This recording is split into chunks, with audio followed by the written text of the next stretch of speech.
Hey! Bon, on se retrouve aujourd'hui pour parler d'un sujet hyper sérieux. On m'a demandé depuis que je suis rentrée au moins 100 fois comment j'ai fait pour partir en Corée du Sud et comment j'ai fait pour décrocher l'Erasmus en Corée du Sud. Je vais tout vous expliquer, ne vous inquiétez pas, il n'y a plus de soucis à avoir. Avec cette vidéo, vous allez tout savoir de A à Z, ce qui vous permettra de partir vraiment très facilement.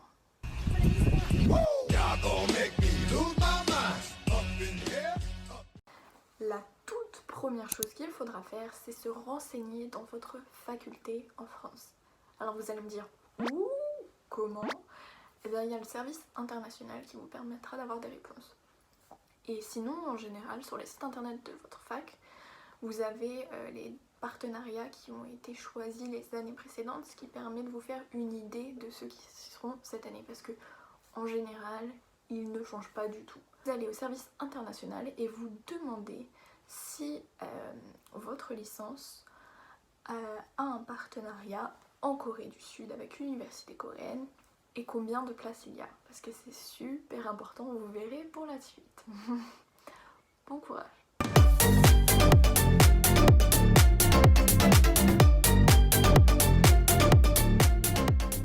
Quand on vous dit que votre licence, par exemple, imaginez vous êtes en licence d'humanité et on vous dit oui, il y a un partenariat avec l'université de Hiwa à Séoul. Et bien vous savez que vous avez une chance de partir. Donc qu'est-ce qu'il faut faire à ce moment-là? Plein de choses. Il ne faut pas s'inquiéter. Si vous ne faites pas coréen, vous pouvez quand même partir en Corée du Sud. Par exemple, moi je ne faisais absolument pas coréen, j'étais en LEA. Ouais, j'ai un peu oublié. A few moments later. Anglais, italien, russe. Donc clairement, ça avait rien à voir. J'aurais pu plutôt, j'aurais même dû plutôt partir en Italie par exemple. Donc déjà, première chose à savoir, il sera en effet plus facile de partir en Corée si vous faites une licence dans laquelle vous apprenez le coréen parce que votre université aura de base plus de partenariats avec des facultés coréennes, par exemple comme la LEA anglais-coréen de Lyon ou de La Rochelle. Ça sera beaucoup plus simple évidemment parce qu'il y aura une liste de peut-être 5 à 10 universités partenaires, alors que quand c'est une université qui fait pas coréen, déjà il y a très peu d'échanges avec la Corée, mais en général il va y avoir seulement 2 places, donc ça va être la guerre. Et la guerre, ça veut dire du stress, de l'angoisse. Mais ne vous inquiétez pas, rien n'est impossible. Alors par contre, je vous arrête tout de suite, si vous êtes dans une faculté qui au contraire fait une licence qui permet d'apprendre le coréen, si vous n'êtes pas dans cette licence, les gens qui seront dans cette licence seront évidemment prioritaires sur vous pour partir en Corée du Sud, ce qui est tout à fait normal en fait. Mais ne désespérez pas et surtout ne commencez pas à stresser parce que c'est que le début de la vidéo et il y a des choses beaucoup plus dures à passer, mais au final, quand vous y arrivez, c'est tellement de bonheur. Le moment qui vous a tous stressé et le moment qui va tous vous stresser et sûrement la chose pour laquelle vous n'osez pas partir en Corée du Sud. Le point numéro 2, la construction du dossier. Alors attention, il y a des mythes sur ça, il y a toute une stratégie à avoir. Soyez préparés. Quand vous avez décidé de vouloir partir en Corée du Sud, que vous avez bien un partenariat avec votre université, donc le point 1 est bien complété, vous allez donner un dossier d'abord à votre université française, non l'université coréenne. D'abord, vous allez envoyer ce dossier à l'université française. Qu'est-ce qu'il faudra? Je sais, vous me voyez arriver. Vous me voyez arriver, je vais dire le mot qui va décourager tout le monde. Mais en vrai, c'est pas si dramatique que ça. Les notes. Les notes. Ah, cette histoire de notes qui nous a bien tous traumatisés. Je peux vous dire qu'il n'y a pas trop de soucis à se faire. En fait, la stratégie, moi je vais vous l'expliquer. Je vais être gentille, je vais vous expliquer toutes les petites clés pour pouvoir partir pour que ce soit plus simple. Vous allez devoir constituer un dossier. Ce dossier, il sera constitué de vos notes la plupart du temps, en tout cas dans mon cas et dans plusieurs cas. Si vous partez en L3 par exemple, donc en 3e année de licence, ce sera vos notes du premier semestre de L2 qui seront sélectionnées, qui seront hyper importantes. Ces notes-là, il faut les gérer. C'est-à-dire que vous arrivez en L2, vous savez que vous voulez partir. Vous bossez, mais comme des malades. Vous bossez H24 pour avoir les meilleures notes pendant ce semestre, pardon. Comme ça, tranquille. Il y a beaucoup moins de choses à se soucier après. Donc, déjà, ces notes comptent. Mais ne vous inquiétez pas. Là, je vous sens stressée. Je vous sens très stressée quand je parle de notes. Alors, détendez-vous. Respirez.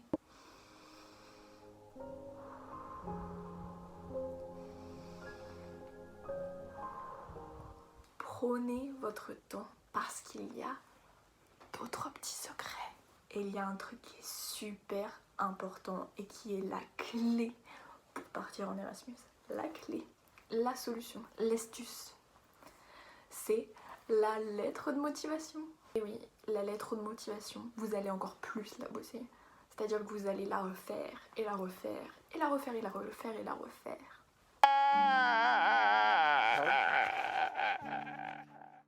Parce que c'est ça qui va vous donner un avantage. C'est ça qui va être le bon point. Donc vous allez la bosser en disant pourquoi vous voulez partir, que vous voulez apprendre le coréen, que peut-être que vous voulez envisager de travailler en relation avec la Corée.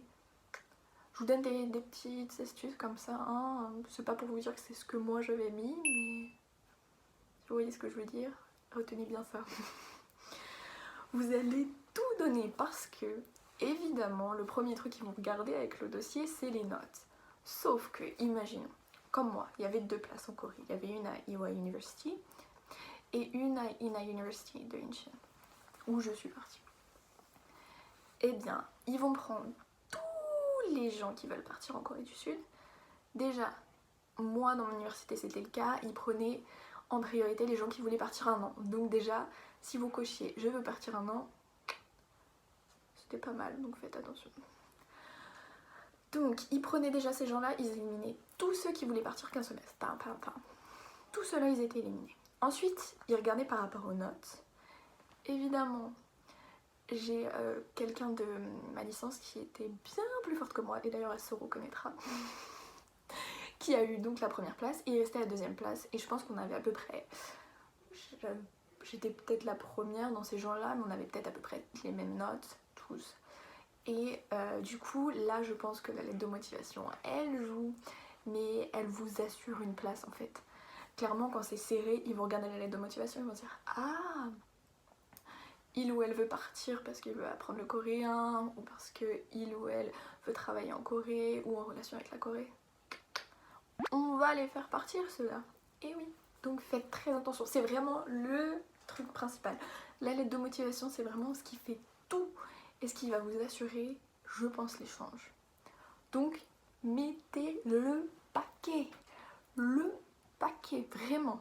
Je vais vous rassurer en vous donnant des chiffres. Comme ça, ça va peut-être vous rassurer un peu. Après, ça dépend vraiment de la concurrence qu'il y a pour partir en Corée.